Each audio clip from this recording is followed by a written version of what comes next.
Tout autre chose à présent avec ce chiffre. Les ascenseurs tombent en panne 3 fois par an en moyenne. Un fait a priori plutôt banal. Mais quand les réparations n'interviennent qu'au bout de plusieurs mois, la vie de certains habitants tourne au cauchemar. Et vous allez voir qu'il existe de vraies disparités en fonction de la santé financière des copropriétés. Une enquête signée Antoine Bourdarias, Kélian Yousfi et Laurence Claude-Pierre. Tu vois, je suis bloquée. Bloquée au 6e étage depuis 1 mois et demi à cause d'une panne d'ascenseur. Avec ses problèmes de jambes, Marie-Josette ne veut surtout pas emprunter les escaliers. Mais il y a 10 jours, elle a été obligée de le faire pour un rendez-vous médical. Un effort épuisant pour elle. Environ 25-30 minutes, on n'a pas de choix. Mais c'est vraiment compliqué. Pendant l'interview, nous croisons Eugénie, la voisine de palier. Et elle est à bout de souffle. Heureusement qu'il y a la rampe pour pouvoir m'aider. Depuis que l'ascenseur ne fonctionne plus, elle nous avoue avoir dû adapter son quotidien. Ça fait 1 mois que je ne fais pas de courses, parce qu'impossible de les monter. J'achète au jour le jour. Faut pas avoir oublié quelque chose. Ah non, mais c'est ça. Une fois j'ai oublié mon téléphone, j'ai dit, mon Dieu, il faut que je remonte. L'origine de la panne serait liée à un acte de vandalisme. Selon les habitants, le bailleur a lancé une procédure judiciaire. Donc il attend la décision du tribunal. Mais pour une pièce de 2000 € avec ce qu'on paye, je trouve que c'est un peu... C'est du foutage de gueule. Excusez-moi de dire ça, mais c'est exactement ce que je pense. Chaque année en France, on recense 1 500 000 dysfonctionnements d'ascenseurs. Mais sommes-nous tous logés à la même enseigne quand il s'agit de les faire réparer? À en croire la presse régionale, les pannes les plus longues concernent le plus souvent des quartiers populaires.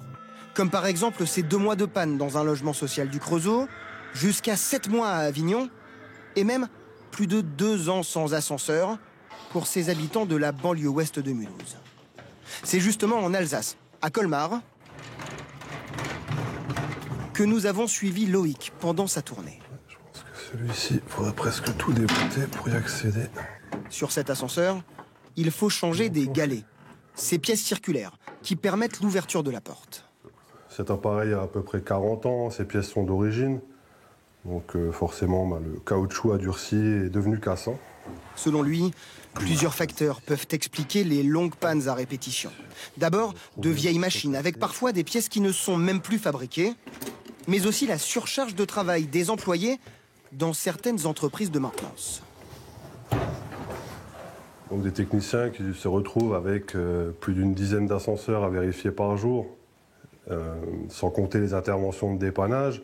Effectivement, les maintenances, du coup, se retrouvent bâclées, on va dire. Les PMR encore à terminer. Le patron de cette PME évoque, lui, d'autres raisons.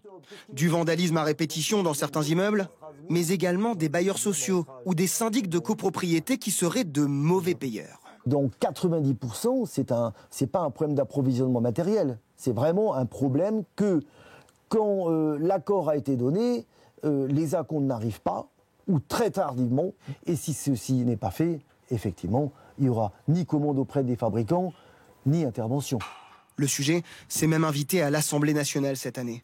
Une proposition de loi prévoit d'obliger les ascensoristes à intervenir dans les 6 heures après une panne, sous peine de sanctions financières.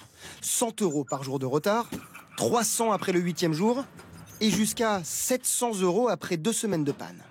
Mais pour la Fédération des ascensoristes, le problème, c'est avant tout le vieillissement des machines. Il n'y a que 1,2% des appareils qui sont modernisés tous les ans. Donc vous imaginez bien que plus ça va aller, plus ça va être très compliqué. Le préambule de texte de loi commence par « le parc est ancien, il faut le moderniser ». Or, rien dans le texte ne parle de la modernisation des installations, on parle que de la durée des interventions. En France, un ascenseur sur 4 a été installé il y a plus de 40 ans.